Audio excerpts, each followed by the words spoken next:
বৃহস্পতিবারের মধ্যেই সব রাজনৈতিক দলের কাছে সংশোধনী ও সংযোজনের জন্য লিখিত প্রস্তাব দিতে বলা হয়েছে। আর কোনো পরিবর্তনের বিষয় থাকলে লিখিত প্রস্তাব দেবার অনুরোধ জানানো হয়েছে বলে জানিয়েছেন ঐক্যমত্য কমিশনের সহসভাপতি অধ্যাপক আলী রিয়াজ। বুধবার ঐক্যমত্য কমিশনের বৈঠকে তিনি জানান, প্রাথমিক পর্যায়ে যেসব বিষয় ঐক্যমত্য হয়েছে তার খসড়া সব রাজনৈতিক দলের কাছে আজ বিকেলের মধ্যে পাঠানো হবে।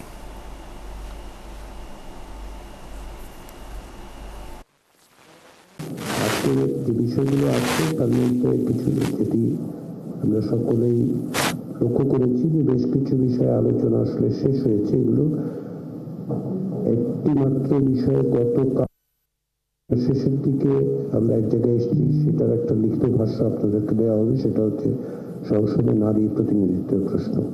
এর বাইরে রাষ্ট্রপতির ক্ষমতা ও দায়িত্ব বিষয়ক আলোচনা আগামীকাল সকালের মধ্যে আমাদের কাছে পৌঁছানোর ব্যবস্থা করেন, যদি আপনাদের আপত্তি থাকে, পরিবর্তনের কথা থাকে। বিকেলে ফরেন সার্ভিস একাডেমিতে রাজনৈতিক দলগুলোর সাথে আলোচনায় বসছে জাতীয় ঐক্যমত্য কমিশন। বৈঠকের প্রাধান্য পাচ্ছে সরকারি কর্ম কমিশন, দুর্নীতি দমন কমিশন, মহা হিসাব নিরীক্ষক ও নিয়ন্ত্রক এবং ন্যায়পাল নিয়োগের বিধান। সেখান থেকে আরও খবর নিযুক্ত হচ্ছেন সহকর্মী ফরাদ ইবনে মালিক। ফরাদ, আমরা বলছিলাম যে আলোচনা আজ অনেক বিষয় আসলে রয়েছে, তবে যতটুকু হচ্ছে সংবাদে আমরা বলছিলাম যে যেসব বিষয়ে একমত হওয়া গেছে তার খসড়া সব রাজনৈতিক দলের কাছে আজ বিকেলের মধ্যেই পাঠানো হবে, সেরকম একটি কথা বলেছেন সহসভাপতি। জানাবেন এই বিষয়ে আর কি তিনি বলেছেন এবং সেটির প্রস্তুতিও আসলে কেমন দেখছেন?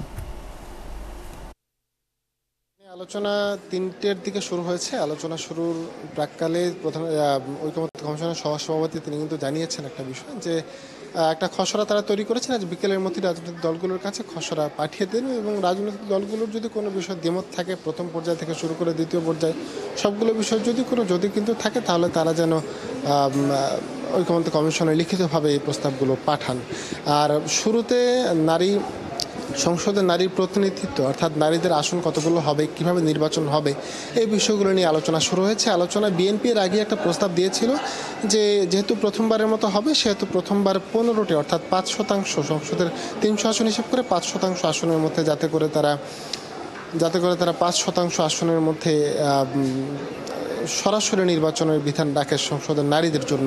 আর 50টি সংরক্ষিত আসন তো থাকবেই। এরপর সংবিধানের মাধ্যমে নির্বাচিত সরকার এসে আরও 5% বাড়িয়ে 10% করতে পারবে।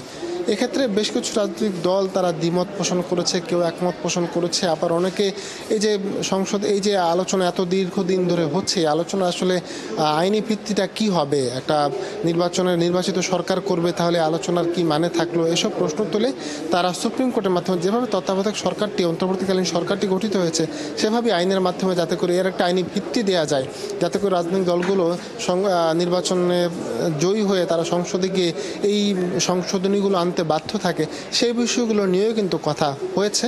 আর সংসদে নারী প্রতিনিধিত্ব নিয়ে তো কথা হচ্ছে। নতুন একটা বিষয় আজ উঠে আসবে, যেটা রাষ্ট্রপতির ক্ষমতা, এই বিষয়টা নিয়ে ক্ষমতা ও তার দায়িত্ব যে বিষয়টা থাকবে সেই বিষয়গুলো নিয়ে কথাগুলো হবে। মোট 7টি বিষয় নিয়ে কথা হচ্ছে, তবে কতগুলো বিষয় নিয়ে আলোচনাগুলো আজ করতে পারবে ঐক্যমত্য কমিশন, সেটাই আসলে দেখার বিষয়। তানিয়া, ধন্যবাদ ফরাদ। নিশ্চয়ই আমরা আলোচনার আরও তথ্য জানবার জন্য পরবর্তীতে ফিরে আসবো আপনার কাছে।